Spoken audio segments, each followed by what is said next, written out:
Hi, I'm Susie Garden, and this is the Ageless and Awesome podcast. I'm an age-defying naturopath and clinical nutritionist, and I'm here to bust myths around women's health and aging so that you can be ageless and awesome in your 40s, 50s, and beyond.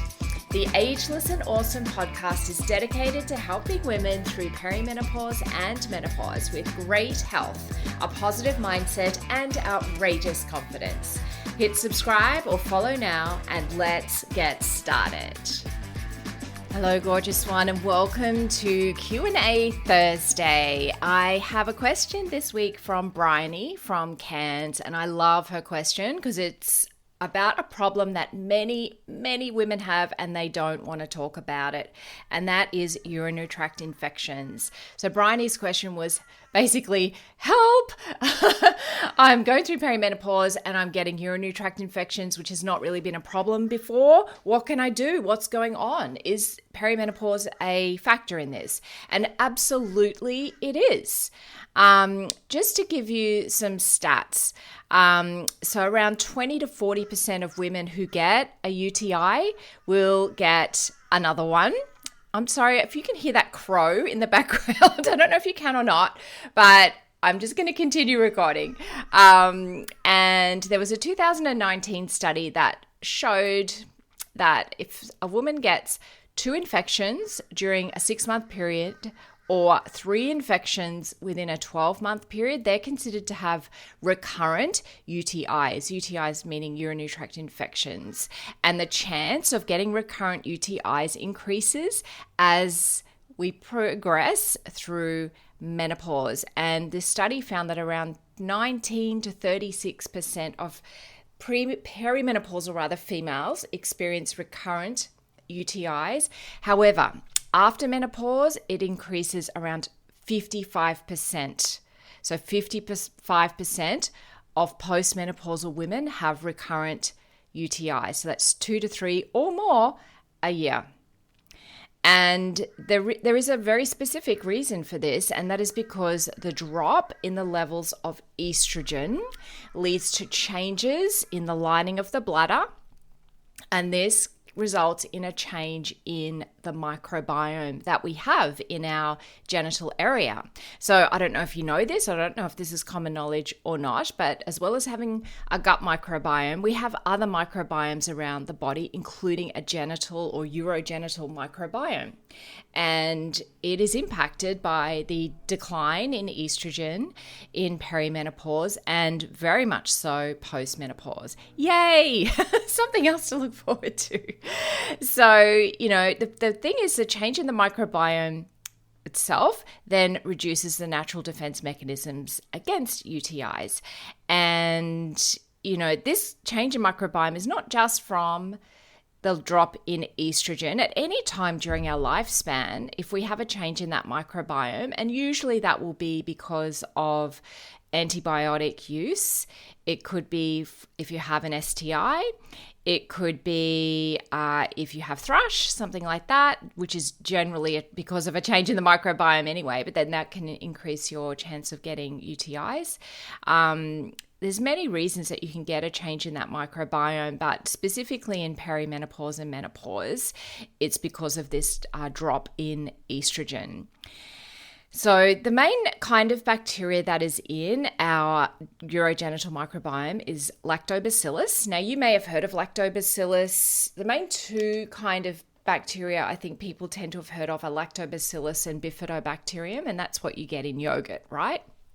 And you may have heard that you can apply yogurt to the genital area to help with the microbiome, and I think that's probably fine to do. To be honest, I haven't looked up the research on this before recording this podcast, but I don't think that would be harmful.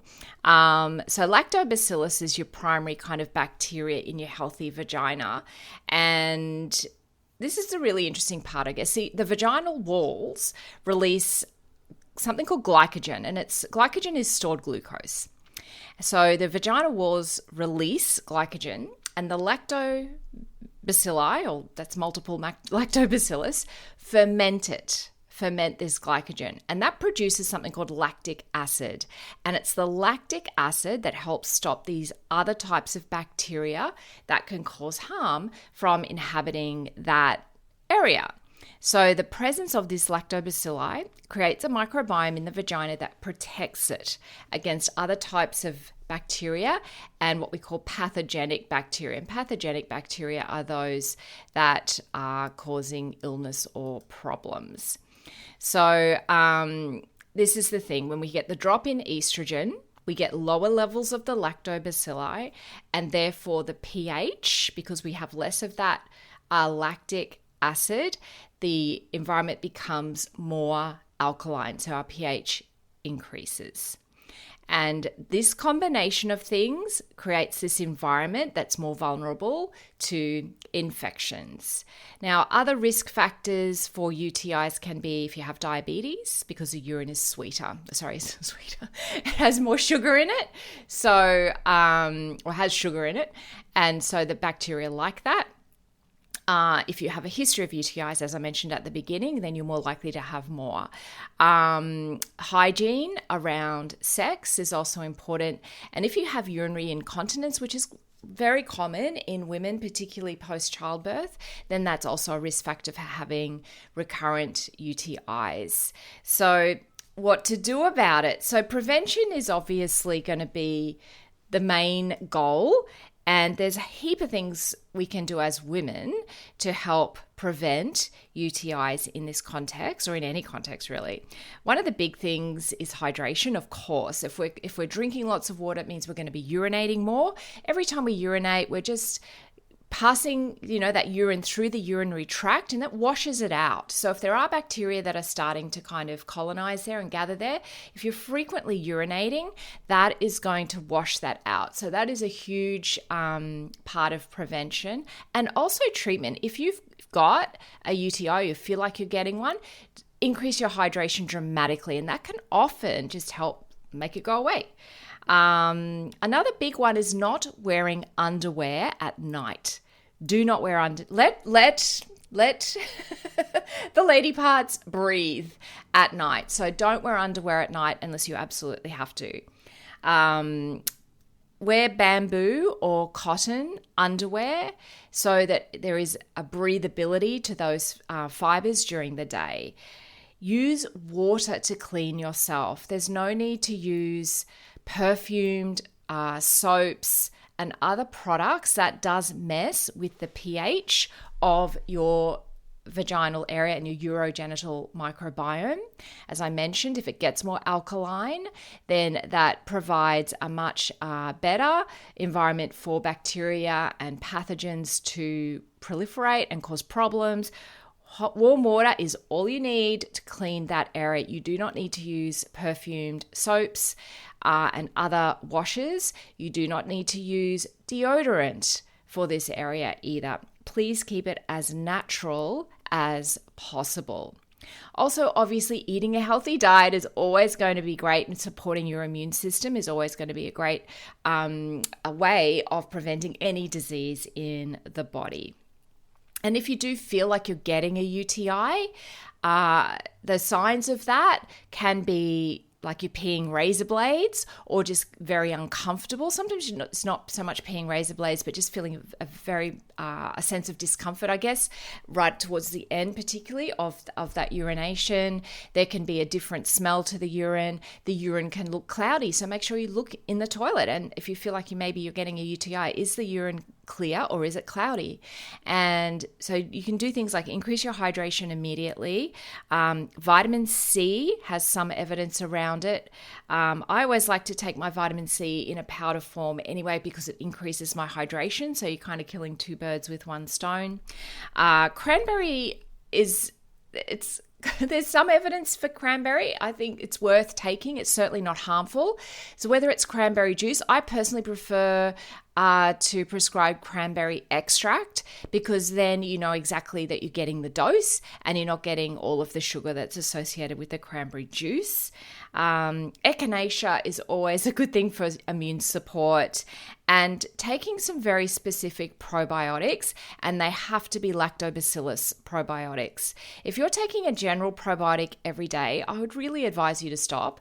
Unless you have a specific reason or it's been prescribed for you. A lot of those probiotics that you're just buying off the shelf, they can be problematic. They can mess with your own microbiome. Your own microbiome is the best microbiome. You're better off feeding that than putting more probiotics in there that are going to compete with it.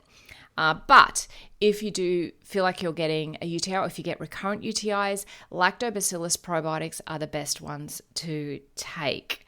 So I hope that's been helpful, Briony. Thank you so much for the question. I know this is something that women don't necessarily like to talk about that often, but I think it's really, really important to understand what's going on with your vaginal health, particularly in the context of perimenopause and menopause. Thanks so much for joining me today on the Ageless and Awesome podcast. If you liked today's episode, please make sure you click the little plus button if you're on Apple Podcasts, or the follow button if you're on Spotify, so that you can get each new episode delivered to you every single week. If you like free stuff, and who doesn't, then head over to susiegarden.com and grab my 8 essential age-defying secrets every woman over 40 should know right now. Or if you'd like to continue the discussion, head over to Instagram and DM me at Susie Garden Wellness. I'd love to connect with you.